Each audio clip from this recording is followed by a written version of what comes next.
যে রাজনীতি অর্থনৈতিক উন্নতি সাধন করতে পারে না, দেশের অর্থনীতির উন্নতি সাধন করতে পারে না, সে রাজনীতি দিয়ে কোনো লাভ নেই এবং সে রাজনীতি লুকিয়ে আছে জনগণের মধ্যে। আজ আমরা বাংলাদেশের রাজনীতির এক গুরুত্বপূর্ণ অধ্যায় নিয়ে আলোচনা করব। বাংলাদেশ জাতীয়তাবাদী দল বা বিএনপির বর্তমান পরিস্থিতি, তাদের অতীত এবং সাম্প্রতিক জুলাই 2000। গত 15 বছর ধরে ক্ষমতার বাইরে থাকা একটি দল, যা একসময় গণতন্ত্র উদ্ধারের মশাল হাতে নিয়েছিল, আজ কেন এমন করুণ পরিস্থিতিতে? তারা কি টিকে থাকবে, নাকি ইতিহাসের পাতায় বিলীন হয়ে যাবে?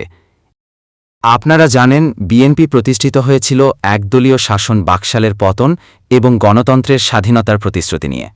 সেই দলের কাছ থেকে মানুষের প্রত্যাশা ছিল অনেক, কিন্তু আজ সেই দলটির এমন করুণ দশা কেন? কেন তারা জনগণের আস্থা অর্জন করতে পারছে না? প্রথমেই আসি, এই করুণ পরিস্থিতির জন্য কারা দায়ী?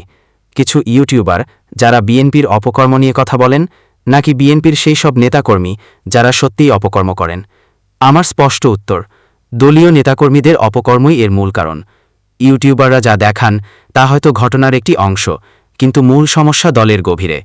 যখন একজন নেতা বা কর্মী চাঁদাবাজি করে, যখন তারা নিজেদের স্বার্থে দলীয় কোন্দলে জড়িয়ে পড়ে, তখন দলের ভাবমূর্তি ক্ষুণ্ণ হয়।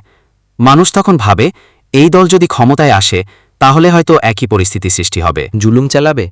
দুঃখজনক হলেও সত্যি, বিএনপি নেতারা ইতোমধ্যেই জাতিকে সুন্দরভাবে জানিয়ে দিয়েছেন যে, আওয়ামী লীগ না থাকলেও আমরা তো আছি। আমরা তোমাদের জ্বালাবো, তোমাদের সাথে সেই সব কিছু করব যা আওয়ামী লীগ করেছে তোমাদের সাথে। এর কিছু ঝলক আমরা ইতোমধ্যেই দেখেছি। থানা ঘেরাও, চাঁদাবাজি, দলীয় সংঘাত, এসবই জনসম্মুখে এসেছে। কিছুদিন আগেই বিএনপি অফিসে ককটেল হামলা নিয়ে এক ভাই পুরো সরকার উৎখাতের হুমকি দিয়ে দিলেন। এত সাহস তারা পায় কোথা থেকে? এখানেই আসে বড় প্রশ্ন। যদি আপনাদের এতই ক্ষমতা থাকে, এতই সাহস থাকে, তাহলে আওয়ামী লীগের গত 15 বছর আপনারা কি করছিলেন?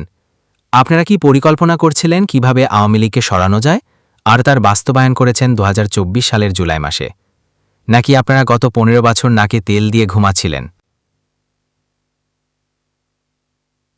জুলাই 2024-এর অভ্যুত্থান ছিল সম্পূর্ণভাবে একটি জনবিস্ফোরণ। এটি কোনো রাজনৈতিক দলের পূর্ব পরিকল্পিত আন্দোলন ছিল না। মানুষ নিজেদের অধিকারের জন্য রাস্তায় নেমেছিল। তারা চেয়েছিল মুক্তি, সুশাসন এবং নিজেদের ভোটাধিকার। তারা কি আপনাদের রাষ্ট্রীয় ক্ষমতায় আনার জন্য জীবন দিয়েছিল? প্রশ্নটা স্পষ্ট। মানুষ ভোট দিতে চায়, এটা তাদের অধিকার। কিন্তু বর্তমানে কি সেই পরিস্থিতি আছে? জুলাই মাসে সেই অভূতপূর্ব গণজাগরণেও বিএনপি একটি শক্তিশালী, কার্যকর ভূমিকা রাখতে পারেনি, যা হয়তো মানুষের প্রত্যাশা ছিল।